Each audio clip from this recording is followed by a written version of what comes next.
Hello friends, good morning to all of you. आज हम लोग फिजिक्स में क्लास 10 का एक इम्पोर्टेंट चैप्टर प्रकाश का प्रवर्तन डिस्कस करेंगे।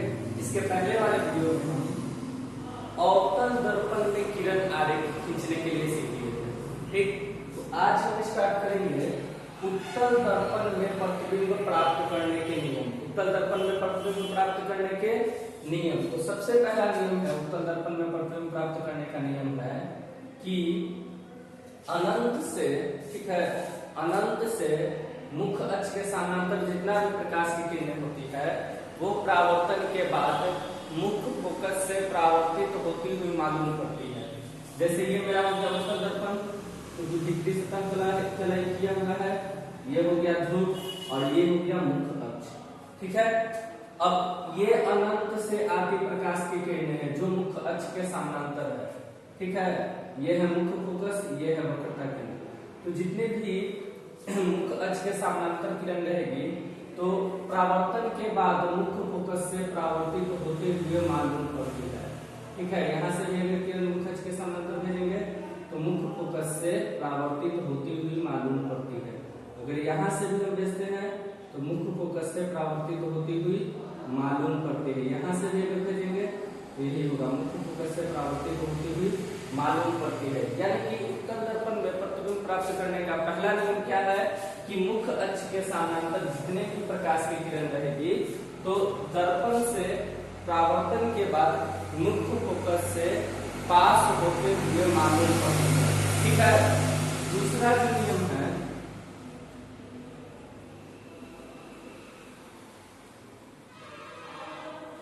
ये हो गया ध्रुव, ये हो गया मुख्य फोकस, ये हो गया वक्रता केंद्र। दूसरा जो नियम है कि अगर प्रकाश की किरण को मुख्य फोकस से पास कराएंगे हम लोग, ठीक है, तो वो मुख्य अक्ष के समानांतर हो जाता है। तो वो मुख्य अक्ष के समानांतर हो जाएगा। ये हो गया आपतित किरण, ये हो गया परावर्तित किरण।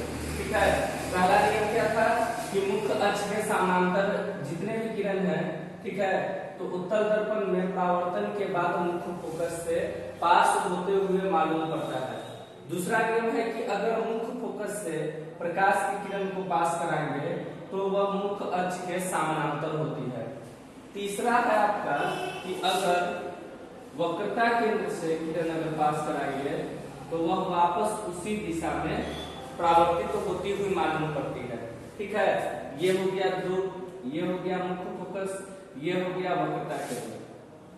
वक्रता केंद्र से अगर किरण पास करेंगे तो वापस उसी दिशा में परावर्तित होती हुई मालूम पड़ती है। और चौथा जो है कि अगर हम ध्रुव से किरण पास करेंगे, ये है उत्तल दर्पण, ये है ध्रुव, ये हो गया आपका मुख्य फोकस, ये हो गया वक्रता केंद्र। अगर हम ध्रुव से किरण पास कराएंगे तो बराबर कोण के साथ परावर्तित होती है, क्योंकि ये आपका हो गया आपतित किरण, ये परावर्तित किरण और ये इन दोनों के बीच में हो गया अभिलंब। तो आपतित किरण और अभिलंब के बीच जो कोण बना वो हो गया आपतन कोण, ये है परावर्तन कोण। आपतन कोण परावर्तन कोण के हमेशा बराबर होता है। तो आज हम लोग सीखे उत्तल दर्पण में प्रतिबिंब प्राप्त करने का नियम। पहला नियम है कि मुख्य अक्ष के समानांतर जितने भी किरण रहेगा उत्तल दर्पण में तो दर्पण से परावर्तन के बाद मुख्य फोकस से पास होते हुए मालूम पड़ेगा। दूसरा कि अगर मुख्य फोकस से किरण पास कराएंगे तो वह मुख्य अक्ष के समानांतर हो जाता है। ठीक, तीसरा कि अगर सी से पास कराएंगे, वक्रता केंद्र से प्रकाश की किरण पास कराते हैं तो वापस उसी दिशा में परावर्तित हो जाती है। और चौथा जो है कि अगर ध्रुव से अगर हम किरण पास कराएंगे तो वह वापस जो है बराबर कोण के साथ परावर्तित हो जाती है, मतलब मुख्य अक्ष के साथ परावर्तन बनाती है, क्योंकि आपतन कोण परावर्तन कोण के यहाँ बराबर हो जाता है। ठीक, अब हम लोग देखेंगे उत्तल दर्पण में किरण आरेख।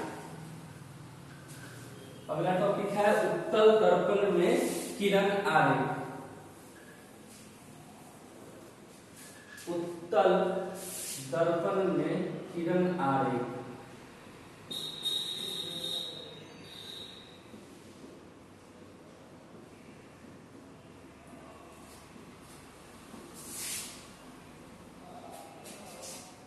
देखिए, पहला है जब वस्तु अनंत पर हो तो जब वस्तु अनंत पर हो तो,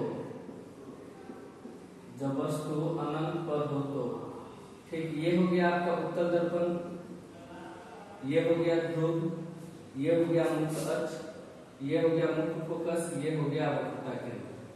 तो किरण कहाँ है? पहला में है कि जब वस्तु कहाँ पर है? अनंत पर। अनंत से जो प्रकाश की किरण आता है तो दर्पण से परावर्तन के बाद कहाँ से पास होता है? मुख्य फोकस से। यहाँ से भी अगर पास कराएंगे तो दर्पण से परावर्तन के बाद मुख्य फोकस से होके गुजरते हुए मालूम पड़ता है। तो जब वस्तु अनंत पर हो तो प्रतिबिंब कहाँ पर बन रहा है? मुख्य फोकस पर। और इसमें जो है किरणों के काल्पनिक कटान से प्रतिबिंब बन रहा है। इसके प्रतिबिंब कैसा होगा? काल्पनिक। तीसरा जो है मुख्य अक्ष के ऊपर प्रतिबिंब बनता है तो सीधा होगा। ऐसे भी हम बताए थे कि जो प्रतिबिंब काल्पनिक होता है वह हमेशा सीधा होता है।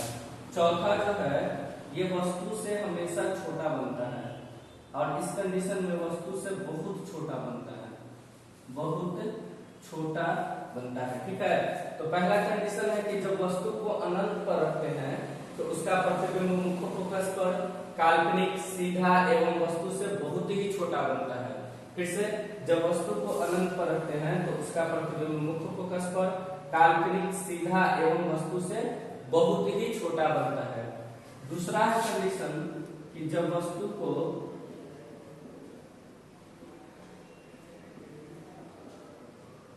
अनंत एवं P के बीच में रखा जाता है।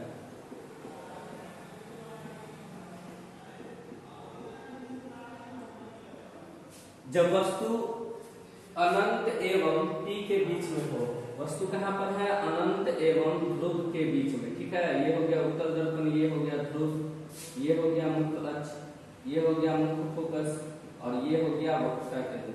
यह हम वस्तु रख देते हैं अनंत और ध्रुव के बीच में है। वस्तु है ए बी, यहाँ से जो प्रकाश की किरण है कहाँ से परावर्तित होते हुए मालूम पड़ेगा? मुख्य फोकस से, ठीक। और एक किरण को हम लोग वक्रता केंद्र से पास कराते हैं। तो दोनों कहाँ पे कटा? P और F के बीच में, P और F के बीच में। अनंत कहाँ, सॉरी, प्रतिबिंब कहाँ पर बना? P तथा F के बीच में। प्रतिबिंब कहाँ बन रहा है? P तथा F के बीच में, ठीक है। और कैसा बन रहा है? काल्पनिक। कैसा प्रतिबिंब बना? काल्पनिक, ठीक है। और मुख्य अक्ष के ऊपर बन रहा है तो क्या हो जाएगा? सीधा। उसके बाद है वस्तु से छोटा बनता है, वस्तु से छोटा बनता है, ठीक है। तो हम लोग देखें उत्तल दर्पण में किरण आ रही। पहला कंडीशन था कि जब वस्तु अनंत पर हो, तो जब वस्तु अनंत पर होगा तब प्रतिबिंब कहाँ बनेगा? मुख्य फोकस पर, काल्पनिक, सीधा एवं वस्तु से बहुत ही छोटा बनता है। दूसरा है कि जब वस्तु अनंत एवं P के बीच में होगा तो प्रतिबिंब P तथा F के बीच में काल्पनिक, सीधा एवं वस्तु से बहुत छोटा बनता है।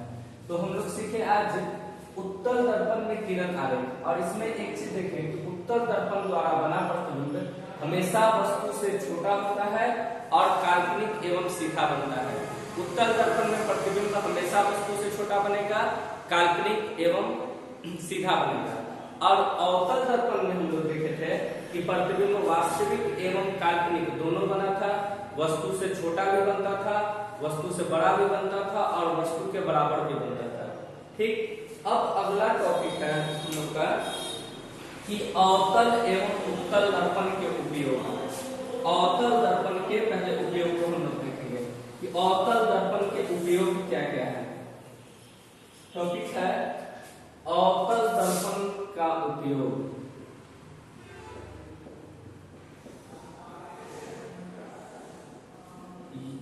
अवतल दर्पण के उपयोग हम लोग देखेंगे।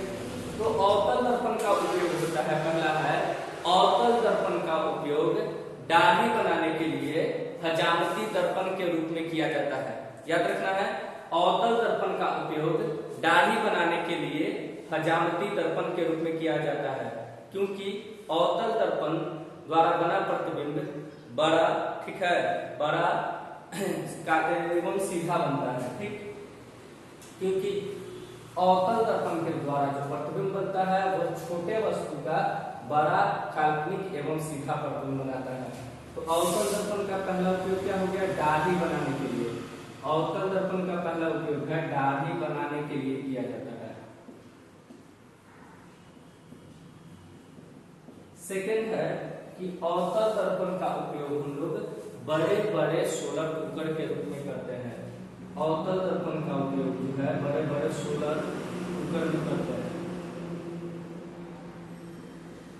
अवतल दर्पण का उपयोग हम लोग सोलर कुकर में करते हैं क्योंकि अनंत से जो प्रकाश की किरण आती है तो दर्पण से परावर्तन के बाद मुख्य फोकस पर मिलती है, तो इसलिए अवतल दर्पण का उपयोग हम लोग सोलर कुकर में करते हैं। तीसरा है कि अवतल दर्पण का उपयोग डॉक्टरों द्वारा नाक, कान, गले इत्यादि चेक करने में किया जाता है।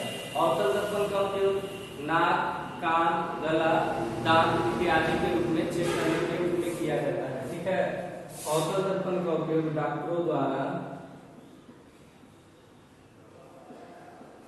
दांत,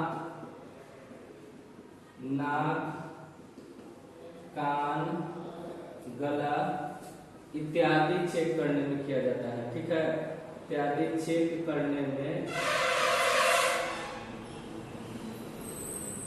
किया जाता है क्योंकि अवतल दर्पण द्वारा बना प्रतिबिंब बड़ा, काल्पनिक एवं सीधा होता है।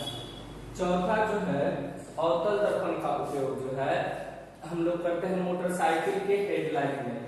अवतल दर्पण का उपयोग मोटरसाइकिल के हेडलाइट में किया जाता है।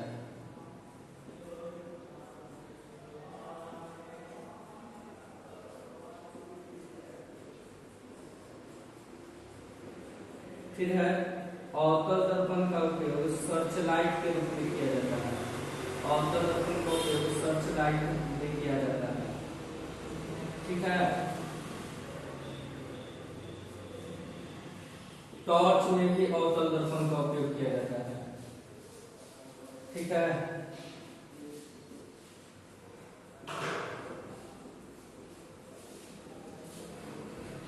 यहाँ हम लोग देखें कि अवतल दर्पण का उपयोग, तो अवतल दर्पण का उपयोग है पहला दाढ़ी बनाने के लिए हजामती दर्पण के रूप में किया जाता है।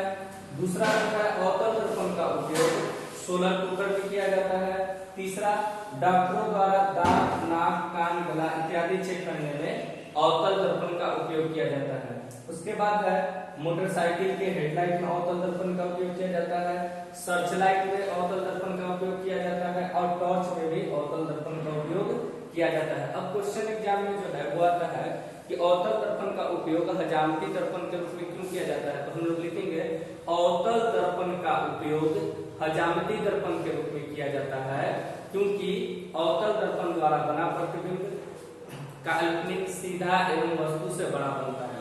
अवतल दर्पण छोटे वस्तु का बड़ा प्रतिबिंब काल्पनिक एवं सीधा बनाता है, इसलिए अवतल दर्पण का उपयोग हजामती दर्पण के रूप में किया जाता है। अब हम लोग देखेंगे उत्तल दर्पण का उपयोग। उत्तल दर्पण के उपयोग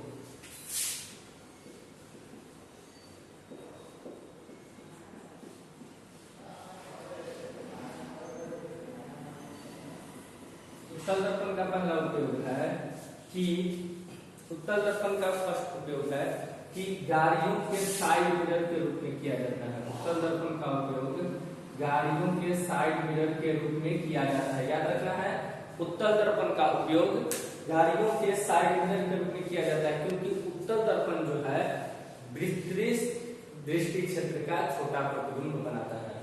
उत्तल दर्पण जो है विस्तृत दृष्टि क्षेत्र का छोटा, काल्पनिक एवं सीधा प्रतिबिंब बनाता है, इसलिए उत्तल दर्पण का उपयोग गाड़ियों के साइड मिरर के रूप में किया जाता है। फिर से अगर आएगा कि उत्तल दर्पण का उपयोग तो लिखेंगे उत्तल दर्पण का उपयोग साइड मिरर के रूप में किया जाता है। और क्वेश्चन अगर रहेगा कि उत्तल दर्पण का उपयोग साइड मिरर के रूप में क्यों किया जाता है, तो हम लोग लिखेंगे उत्तल दर्पण का उपयोग गाड़ियों के साइड मिरर के रूप में किया जाता है क्योंकि उत्तल दर्पण विस्तृत दृष्टि क्षेत्र का छोटा, काल्पनिक एवं सीधा प्रतिबिंब बनाता है। दूसरा जो है उत्तल दर्पण का उपयोग स्ट्रीट लाइट के रूप में किया जाता है। गलियों के लाइट में उत्तल दर्पण का उपयोग किया जाता है क्योंकि उत्तल दर्पण जो है अपसारी दर्पण है, ये प्रकाश की किरण को फैला देता है, इसलिए गलियों के लाइट में हम लोग उत्तल दर्पण का उपयोग करते हैं। और तीसरा जो है बड़े बड़े शॉपिंग मॉल में जो है उत्तल दर्पण का उपयोग किया जाता है। बड़े बड़े शॉपिंग मॉल में उत्तल दर्पण का उपयोग किया जाता है। ठीक है, तो उत्तल दर्पण का तीन उपयोग हम लोग देखे। पहला साइड मिरर के रूप में किया जाता है, दूसरा स्ट्रीट लाइट में किया जाता है, और तीसरा बड़े बड़े शॉपिंग मॉल में उत्तल दर्पण का उपयोग किया जाता है। हम लोग पढ़ लिए उत्तल एवं अवतल दर्पण का उपयोग। अब हम लोग पढ़ेंगे चिन्ह परिपाटी। देखिए, अब हम लोग पढ़ेंगे चिन्ह परिपाटी।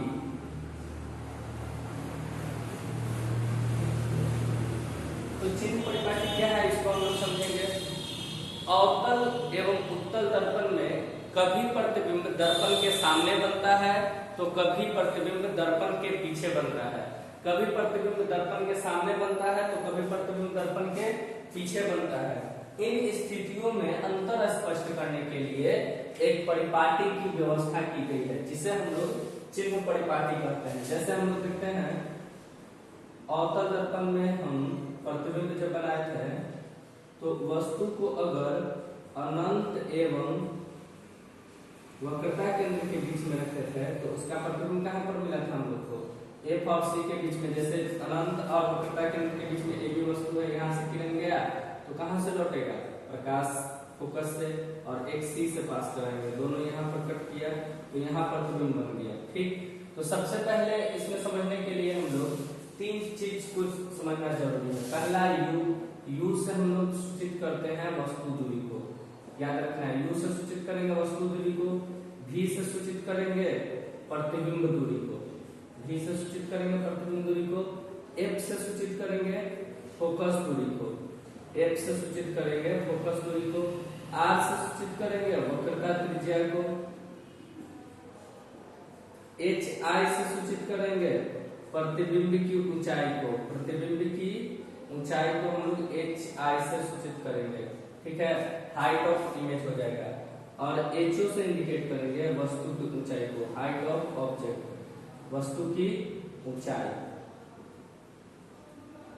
अब देखिए, सबसे पहले समझना है कि प्रतिबिंब दूरी क्या है। तो दर्पण के ध्रुव और जहां पर प्रतिबिंब बनना दोनों के बीच की दूरी को बोलेंगे प्रतिबिंब दूरी। ये हो गया भी मुख्य फोकस और ध्रुव के बीच की दूरी को बोलेंगे हम लोग फोकस दूरी, एफ हो गया। ठीक, उसके बाद हो गया इसमें ई और सी, माने ध्रुव और वक्रता केंद्र के बीच की दूरी को बोलेंगे वक्रता त्रिज्या। और वस्तु दूरी, ठीक है, इसको बोलेंगे तो दर्पण के ध्रुव एवं जहां पर वस्तु रखा हुआ है दोनों के बीच की दूरी को बोलेंगे वस्तु दूरी, और उसे यू से सूचित किया जाता है। तो वस्तु दूरी इसमें हो गया पी ए, प्रतिबिंब दूरी क्या हो गया पी ए डैश, वस्तु दूरी क्या है पी ए, प्रतिबिंब दूरी क्या है पी ए डैश, फोकस दूरी क्या है पी एफ इसमें। ठीक है, उसके बाद वक्रता त्रिज्या क्या है पी सी, प्रतिबिंब की ऊंचाई ए डैश बी डैश, उसके बाद में वस्तु की ऊंचाई हो जाएगा ए बी, वस्तु की ऊंचाई हो गया ए बी। तो ये हम लोग देखें कि अवतल दर्पण में जब वस्तु को अनंत एवं वक्रता केंद्र के बीच में रखा जाता है तो उसका प्रतिबिंब एफ और सी के बीच में वास्तविक उल्टा एवं वस्तु से छोटा बन रहा है। एक और देखेंगे हम लोग अवतल दर्पण में, ये हो गया अवतल दर्पण और ये हो गया ध्रुव। अवतल दर्पण के मध्य बिंदु को ध्रुव कहते हैं। ये हो गया मुख्य फोकस, ये हो गया वक्रता। वस्तु है ए बी, यहाँ से जब प्रकाश की किरण जाएगा कहाँ से लौटेगा फोकस से, और एक किरण को हम लोग इससे पास करेंगे वक्रता केंद्र से। दोनों किरण जो है आपस में नहीं कटा। ठीक, दोनों किरण को जब हम पीछे की ओर ले जाते हैं तो ये एक दूसरे को मिल गया, तो प्रतिबिंब बन गया इस कंडीशन में दर्पण के पीछे। ठीक है, सबसे पहले देखिए P और जहां पर ध्रुव और जहां पर प्रतिबिंब बना इन दोनों के बीच की दूरी को बोलेंगे प्रतिबिंब दूरी। जहां वस्तु रखा हुआ है वो और ध्रुव के बीच की दूरी को क्या बोलेंगे वस्तु दूरी। जहां पर P और F के बीच की दूरी को बोलेंगे फोकस दूरी, और वक्रता केंद्र और ध्रुव के बीच की दूरी को बोलेंगे वक्रता त्रिज्या। ठीक है, उसके बाद एक देखते हैं हम लोग उत्तल दर्पण में। ये हो गया ध्रुव, ये हो गया मुख्य फोकस, ये हो गया वक्रता केंद्र। वस्तु यहाँ पर है ए बी। दर्पण से परावर्तन के बाद कहां से लौटते हुए मालूम पड़ेगा, मुख्य फोकस से। अब एक किरण को हम लोग वक्रता केंद्र से पास कराते हैं। दोनों कहाँ पे कटा, P और F के बीच में, P और F के बीच में। तो ये हो गया ध्रुव और जहाँ वस्तु रखा हुआ है दोनों के बीच की दूरी को बोलेंगे वस्तु दूरी U हो गया। ये हो गया जहाँ पर प्रतिबिंब बना और ध्रुव दोनों के बीच की दूरी हो गया प्रतिबिंब दूरी। और ये हो गया फोकस दूरी और P और C के बीच की दूरी को बोलेंगे वक्रता त्रिज्या। तो चिन्ह परिपाटी समझना है हम लोग को। तो याद रखिएगा कि गोलीय दर्पण द्वारा कभी प्रतिबिंब दर्पण के सामने बनता है तो कभी दर्पण के पीछे बनता है। इन स्थितियों में अंतर स्पष्ट करने के लिए एक परिपाटी की व्यवस्था की गई है जिसे हम लोग चिन्ह परिपाटी कहते हैं, जिसे हम लोग चिन्ह परिपाटी कहते हैं। फिर से गोलीय दर्पण में कभी प्रतिबिंब दर्पण के सामने बनता है तो कभी प्रतिबिंब दर्पण के पीछे बनता है। इन स्थितियों में अंतर स्पष्ट करने के लिए एक परिपाटी की व्यवस्था की गई है जिसे हम लोग क्या बोलते हैं, चिन्ह परिपाटी। तो अब समझना है हम लोग को कि चिन्ह परिपाटी के नियम, चिन्ह परिपाटी के क्या क्या नियम है। तो देखिए पहला है कि सभी दूरियां ध्रुव को मूल बिंदु मानकर मापी जाती है। जितनी भी दूरियां हैं ध्रुव को मूल बिंदु मानकर मापी जाती है। पहला याद रखना है नियम कि सभी दूरियां ध्रुव को मूल बिंदु मानकर मापी जाती है। दूसरा है कि आपतित किरण की दिशाओं में मापी गई सभी दूरियां धनात्मक होती है। आपतित किरण की दिशाओं में मापी गई सभी दूरियां धनात्मक होती है। तीसरा जो है आपतित किरण की विपरीत दिशा में मापी गई सभी दूरियां ऋणात्मक होती है। और चौथा मुख्य अक्ष के ऊपर लंबवत सभी दूरियां धनात्मक होती है। और पांचवा जो है मुख्य अक्ष के नीचे लंबवत सभी दूरियां ऋणात्मक होती है। तो अब सबसे पहले हम मतलब शो कर लेते हैं टेबल, ये आप लोगों को बहुत हेल्प करेगा न्यूमेरिकल बनाने में।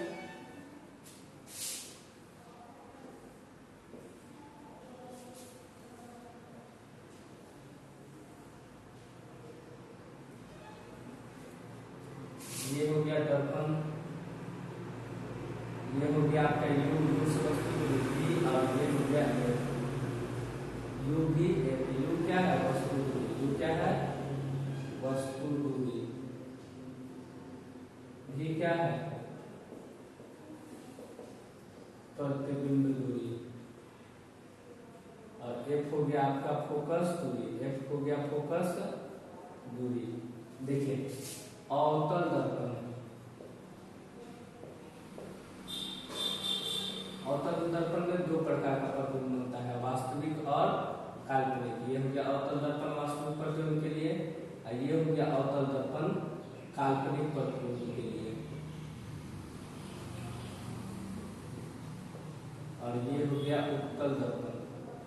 उत्तल दर्पण में केवल और केवल काल्पनिक प्रतिबिंब बनता है। ठीक है, तो पहला है कि पहला नियम कैसे बता देते हैं कि सभी दूरियां ध्रुव को मूल बिंदु मानकर मापी जाती है। दूसरा आपतित किरण की दिशाओं में मापी गई सभी दूरियां धनात्मक होती है।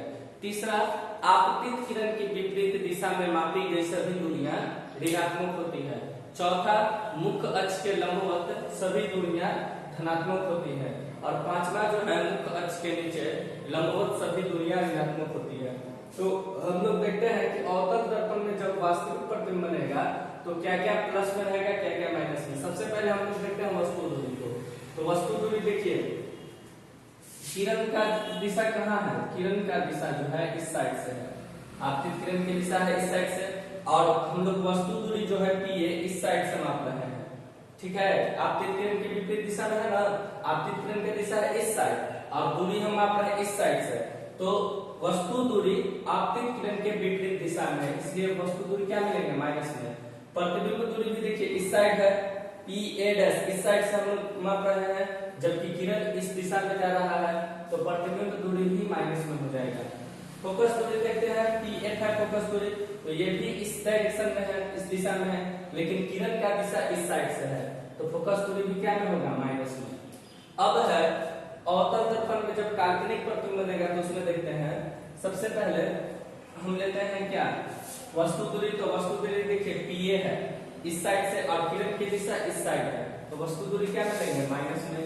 उसके बाद हमको लेना है प्रतिबिंब दूरी। तो प्रतिबिंब दूरी PA इस साइड से है और किरण भी इसी साइड जा रहा है, तो आपतित किरण की दिशा में है तो प्रतिबिंब दूरी क्या रहेगा प्लस में।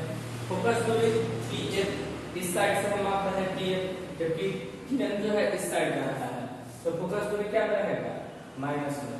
उत्तल दर्पण में देखेंगे वस्तु दूरी U, तो U जो है PA इस साइड से है और किरण जा रहा है उस साइड, तो वस्तु दूरी क्या हो जाएगा माइनस में। उसके बाद प्रतिबिंब दूरी हो गया PA इस साइड है, प्रतिबिंब दूरी किरण भी इस साइड से जा रहा है, तो प्रतिबिंब दूरी क्या आ जाएगा प्लस में। फोकस दूरी देखते हैं तो इस साइड है PF और किरण भी उसी दिशा में जा रहा है, तो फोकस दूरी हो जाएगा प्लस में। तो याद रखना है कि अवतल दर्पण में जब वास्तविक प्रतिबिंब बनेगा तो U भी F तीनों माइनस में होता है, लेकिन अवतल दर्पण में जब काल्पनिक प्रतिबिंब बनेगा तो प्रतिबिंब दूरी सिर्फ प्लस में, बाकी वस्तु दूरी और फोकस दूरी माइनस में होगा।